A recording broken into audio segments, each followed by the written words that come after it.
Praise the Lord, blessed people. Please permit me to speak on how to overcome little sins. One of the members of our platform raised the issue that we should help him to deal with it. He raised the issues of little sins, issues of supervisors' coercion in the place of work, meaning that in your place of work, your superiors are forcing you to commit sin against your wish. They are using their authority and position over you to force you to commit sin. And then number 3, issues of half-truths. So in this one, we'll be speaking on how to overcome little sin. With time, we speak on the other 2 issues that are raised. In doing so, I want us to break this short message into 3 parts. The first one is how to view sin. The second is why people call sin little. And the third one is how to handle issues of little sins. Now, let me start with how to view sin. Brothers and sisters, I want us to know as believers that the devil cannot do anything to a believer unless a believer falls into sin.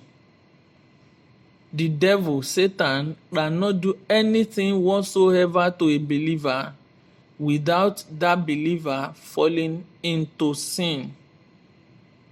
And so all the devil does is to try to make the believer fall into sin, whether by deceiving the believer to believe a lie, whether by enticing him with sin, whether by forcing him, coercing him through persecution and some other means. So all he has to do is to get a believer to commit a sin first before he can do anything at all to that believer. Then number 2 is that we also have to know that as believers, we have an hedge, a protective covering of the word of God round about us as believers. That hedge, they are the promises of protection for believers in the Bible. So it is like an hedge that is edging out the devil from getting access to us. Unless that protection is broken by going against the word of God, then the devil cannot do anything. I will expatiate this briefly. You know, in the scripture, Ecclesiastes chapter 10 verse 8b, the Bible says, "Whoso breaketh an hedge, a serpent shall bite him." Whoso breaketh an hedge, a serpent shall bite him. So without breaking an hedge, serpent cannot bite him. So what is that hedge? That hedge is the protective covering of the blood of Jesus, protective covering of the word of God round about believers. And it is only sin that can make that hedge to be broken. So once that hedge is broken, a believer becomes vulnerable. A believer becomes accessible to the devil. Let me expatiate this a little more. It's like you have some grains of rice inside a bottle, and then you have a fowl that wants to eat the grain of rice. In as much as that grain of rice is inside the bottle, the fowl cannot touch the grain of rice. It cannot eat it. It cannot do anything whatsoever to that grain of rice. Now, you believers are that grain of rice. That bottle that protects the grain of rice is the word of God, the assurance of protections that are contained in the word of God for believers. All his children that are doing his will, that are running away from God, that have the fear of God. You understand? So, the devil is the fowl that wants to eat the grain of rice. So for the devil to be able to eat the grain of rice, he must find a way to break the bottle. He must find a way to break the bottle. And the only weapon that can break the bottle is sin. Is sin. Let me also use this analogy. It's similar. It's like you have a balloon, inflated balloon, and you have a prized possession inside that balloon that is inflated. And then the enemy wants to get that possession, that valuable something inside the balloon that is inflated. For him to be able to do it, for the enemy to get it, he has to first deflate the balloon. He has to burst the balloon. In doing so, he can use a needle, he can use a knife, a cutlass, a sledgehammer, or whatsoever. So you see that those instruments that the enemy can use to burst the balloon are in degrees: needle, knife, sledgehammer, cutlass, and all the rest. The same thing with breaking a bottle. The enemy can use a knife to break the bottle, use cutlass, use sledgehammer, use nail. You understand? And we just said that that instrument with which the enemy breaks that hedge is sin. And now you as a believer, it's now as if you now agree with the devil to use a nail or a needle to puncture the balloon, because you feel that a nail is small now, the needle is small when you compare it to bursting the balloon with a sledgehammer. You feel like, well, the effect of the needle is small. But to the devil cares less whatever instrument he used to deflate that balloon. The devil cares less whatever instrument he uses to break the bottle. What he is interested after is breaking the bottle by all means. And through that, he gets access to you as a believer. So let us have those mentalities. So that's why the scripture says, whoso breaketh an hedge, a serpent shall bite him. Whoso removeth the protective covering of the word of God round about him by falling into sin, then the devil will have access to him. So again, the devil cares less whether it takes you to hell through what you call little sin or big sin. Let's have that mentality. The second point I want to address is why people do some sins little. And the first reason is that many people feel that majority of the people are doing the same thing. Majority are doing the same thing that you feel is a little sin. And because you feel that majority are doing it, it's not me, I'm not the only one. So this thing must be a little sin. But let us look at what the word of God says in Exodus chapter 23 verse 2a, that thou shalt not follow the multitude to do evil. The multitude are always doing evil. Majority of people are always doing it, even inside the church. When you look at what people do, even inside the church, you will marvel. You will ask yourself, you see the same heaven that you are planning to do, that you are preparing to do, that they also are planning to do. When you see the magnitude of things that people, even pastors, what people do, people that preach on the pulpit, you will be alarmed. You will be afraid. You understand? But then we should not look at those people. They are not our standards. You understand? The Bible already made us know that the road is broad and majority are on it. So don't worry about that one.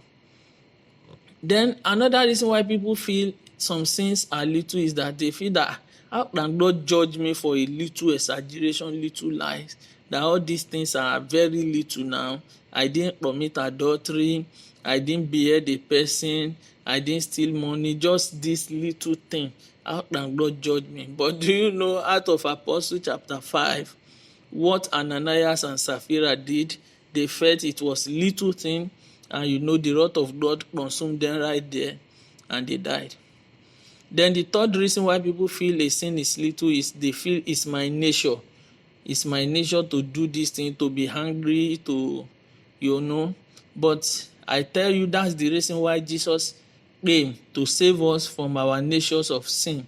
We were conceived in sin. We were shapen in iniquity. And it is only the blood of Jesus that can break that nature of sin in our life through his blood. And we have to allow him to do that. Then lastly, how to handle issues of sin, issues of the so-called little sin. The first step to take is that you have the right mentality about sin. I have just described that sin is a weapon in the hand of the devil through which he wants to kill us. And it does not matter to the devil whether he use a big weapon or a small weapon to kill a believer. What the devil is interested in is that he kill a believer at all means. So, have the right mentality. You can use a small bullet to kill a giant elephant. In fact, David used a tiny stone to kill a giant Goliath. Now you see what we are saying? A tiny stone. He didn't use big weapon.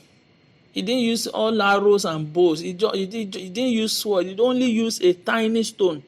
So let us have that mentality that what we thought that little thing is so dangerous to our soul. It can send it to hell, and the devil will be happy if we continue to view those things as being little, and if we continue to trivialize them. The second point is that identify the little sins of your life. Take the pen, take the paper, examine your life, and write down all the sins that you feel they are little. If it is lust of the eyes, if it is this, if it is evil thought, if it is hunger, if it is malice, write them down. All the things you feel that these are the little sins that you fall into, write them down. If possible, you can even write the frequency with which you fall into those little sins. The third step I will advise you to take is that identify measures or steps that you will take that go against those sins. Take steps against those identified little things. Steps that work against them. Steps that work against them. You understand what I'm trying to say? For instance, a young man and a young woman that want to get married in a Christian way are always advised that the woman should not visit the man alone. That is a step to ensure that fornication did not take place. That's an example. So you take steps against those things that you identify. For instance, the sins you have identified, do you commit them when you are with your friends? Do you commit them when you are alone? You see that when you are alone, you always think of lust, you always think of masturbation and the rest. Then work against being alone. You understand? You can always be in among groups of people, or you get yourself busy or things like that. Take steps that work against those things. I remember sometimes in the office, there was always this argument, politics in Nigeria, APC, PDP, these are the parties in Nigeria, political parties, and people are always arguing, and at times there will be some debate about football and all those things. And occasionally, before I realized, I will have joined some of these arguments, and then when I realize myself, I will refrain myself. Then I said, okay, what can I do? I now wrote a label on my computer somewhere that I alone can see it. And what I wrote was, keep your tongue.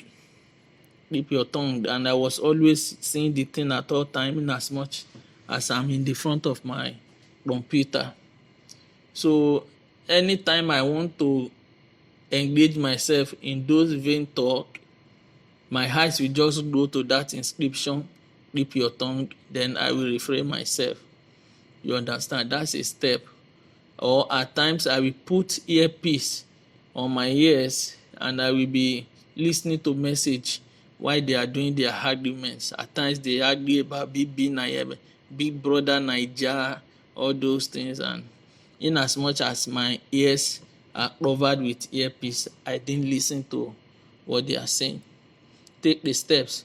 Then number 4, look for scriptures that address each of the steps you have identified and begin to recite those scriptures when you are about or when you have just committed the so-called little sins. Let me also give you an instance. There was a time I was falling into evil thoughts. Evil thoughts were just coming here and there, left and right. And I knew that the devil wanted to attack me. I went to the Bible. I fetched scriptures about thought and heart. Scriptures like, blessed are the pure in heart, for they shall see God. Scriptures like, let not your heart be troubled. Believe in God, believe also in me, and things like that. I began to recite them each time I am at the verge of falling into those sins. And by I overcame them. So look for those scriptures, begin to recite them at the instances of those little sins. Number 5, pray and fast. Pray and fast. Prayer works. Fasting also works. The Lord Jesus said, this type cannot go out unless by fasting and praying. Pray and fast. You understand? I also remember before I gave my life to Jesus, I was into so much pornography and all those things. After I gave my life to Jesus, I discovered that the memories of those pornographic images have washed, and the loss of the eyes was still disturbing me. So I went into different types of fasting until eventually I overcame all of them. Then last, monitor your progress. You know, I said that you should identify the little sins and the frequency. After you have taken all these steps, now evaluate your progress.